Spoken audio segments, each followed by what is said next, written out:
আজকে সফর হবে আমাদের ভৈরব থেকে বেলাবো পর্যন্ত। পা ছাড়া যেমন হাঁটা যায় না, ঠিক তেমনি বাইক ছাড়া আমার যাত্রা হয় না।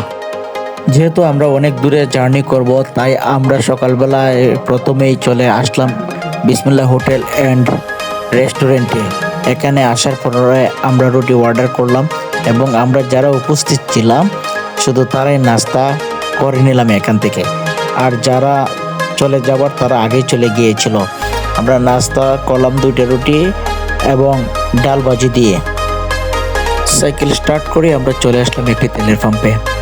এখানে আসার পরে আমরা কিছু পেট্রোল ঢুকিয়ে নিলাম যাতে বাকি রাস্তায় আটকে যেতে না হয়।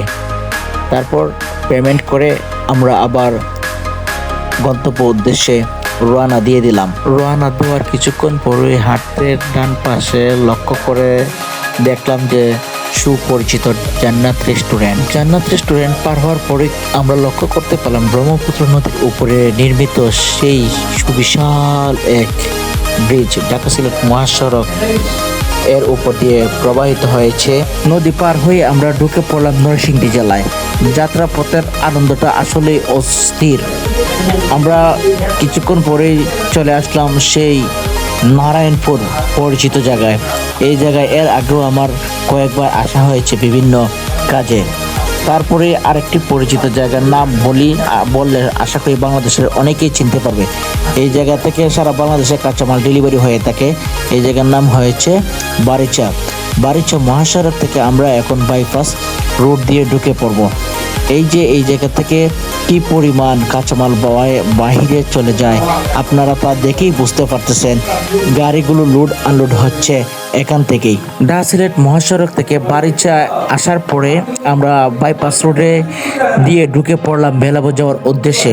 এই রাস্তাটি অনেক প্রশস্ত এবং রাস্তাটি মনে হচ্ছে যে গতকাল করে রেখেছে আমাদেরকে যাওয়ার জন্য। এত সুন্দর রাস্তা, যখন যাচ্ছি অনেক ভালো লাগছিল।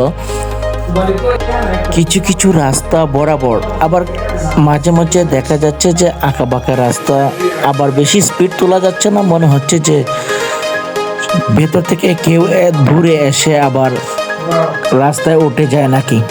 আমরা সকালবেলা যাচ্ছিলাম ফলে অনেক ঠান্ডাও লাগছিল। আমরা চলে আসলাম সেই ঐতিহাসিক বেলাবো স্থানে। দেখুন, আমাদের যে মাঠে আসার কথা সেই মাঠে আসার পরে দেখতে পেলাম যে কয়েকটি সাইকেল মাত্র। এখানে আমাদের লোকেরা আসে নাই। আমরা তারপর চলে আসলাম আমাদের রিজিয়ন অফিসে ঢোকার পরে দেখতে পেলাম যে আমাদের ফুল টিম এখানে চলে আসছে। আমরা অনেকক্ষণ বসে মিটিং করলাম, দীর্ঘ প্রায় কয়েক ঘন্টা মিটিং করার শেষে আমরা আনন্দ উল্লাস করলাম। মিটিংয়ে প্রোগ্রাম নিয়ে বিভিন্ন বিষয় নিয়ে আলোচনা করা হয় যা আমাদের ভবিষ্যতে কাজে লাগবে। স্যারদের দিক নির্দেশনা অনুযায়ী আমরা কাজ করার অঙ্গীকারবদ্ধ হই। তারপর আমরা চলে আসলাম লাঞ্চ ব্রেকে। রাস্তার পাশ দিয়ে হেঁটে হেঁটে যাচ্ছিলাম। তো হেঁটে যাওয়ার পথে দেখতে পেলাম সুন্দর একটি দিঘির পাশে মসজিদ। এই মসজিদটি দেখে এখানে দাঁড়িয়ে কয়েকটি ফুটেজ সংগ্রহ করলাম, ছবি তুললাম। আমার সাথে ছিল আরেক ভাই। তারপরে চলে আসলাম আহনাফ হোটেল অ্যান্ড রেস্টুরেন্টে লাঞ্চ করার জন্য।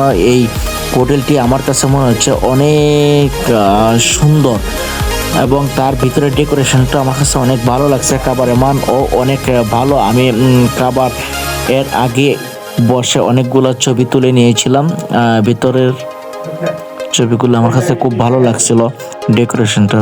সবাই মিলে খাওয়া দাওয়া করার পরে আনন্দ ভাগাভাগি করছি। সবাই মিলে একসাথে একই প্রেমে ছবি তোলার পরে আমরা এখানে আজকের সমাপ্তি ঘোষণা করছি।